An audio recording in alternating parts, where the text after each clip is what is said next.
I've never told anyone the full story of what happened that spring. Not my family, not my friends, not even the landlord. It sounds simple on the surface. A sublet, a strange noise, a misplaced item. But what happened during those 3 months has changed the way I think about safety and trust forever. This is the story of the apartment with the spare key.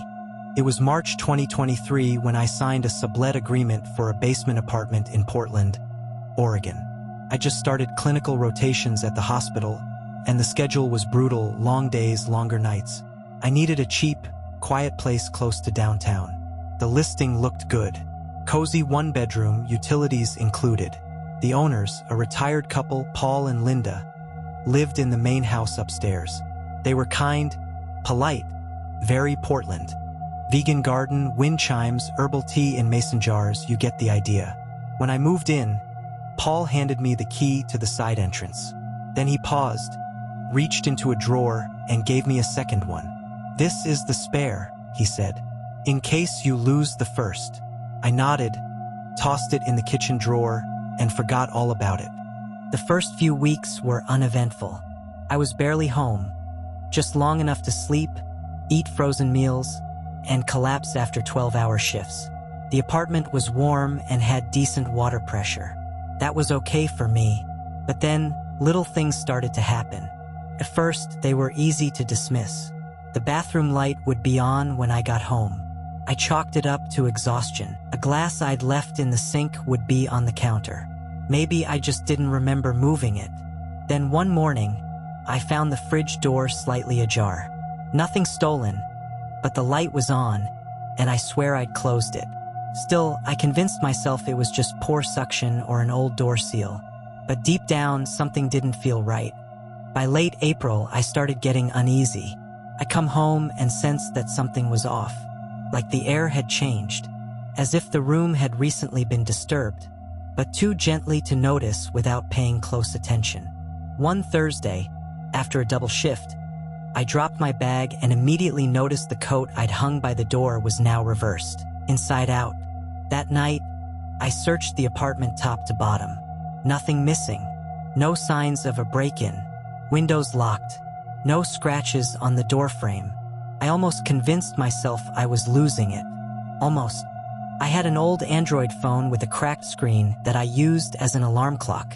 I installed a free motion-detecting security app, propped it up on a shelf across from the front door, and hit record before I left for another night shift. When I got home the next morning, the apartment looked untouched. I opened the app. There were 17 motion clips. Most of them were just me leaving, returning, or the lights flickering. But one, time-stamped at 1:27 a.m., made my blood run cold. It showed a man entering the apartment with a key. Not Paul. Not anyone I recognized. Late 30s, lean, gray hoodie, baseball cap pulled low. He moved quietly, methodically, walked into the kitchen, opened drawers, looked in the fridge. Then he walked into my bedroom. The video cut off. I didn't even grab my things. I left immediately and sat in my car hyperventilating for 20 minutes. Then I called the police. They took my statement and watched the footage. I could tell they believed me. But there was no sign of forced entry, no fingerprints, and the video was too grainy to identify the guy. I confronted Paul.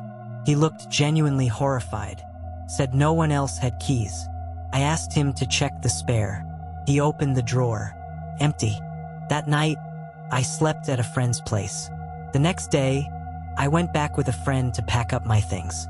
While clearing out the closet, I found something taped to the back wall, high up behind a panel of insulation.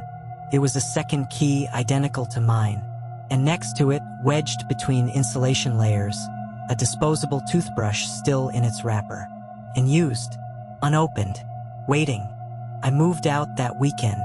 Paul and Linda were shaken. They offered to change the locks and pay for a hotel, but I declined. I didn't want to be anywhere near that house again. The police never found the guy. And sometimes, when I think about it, I don't even know what's worse. The idea that he was some drifter who found a way in, or someone the landlords knew, but didn't want to admit it. Now, wherever I live, I do the same thing. I check every drawer, every vent, every crawl space, and I always throw away the spare key. Thanks for listening. If you've got a story that still haunts you, send it my way. I'll be here, waiting in the dark.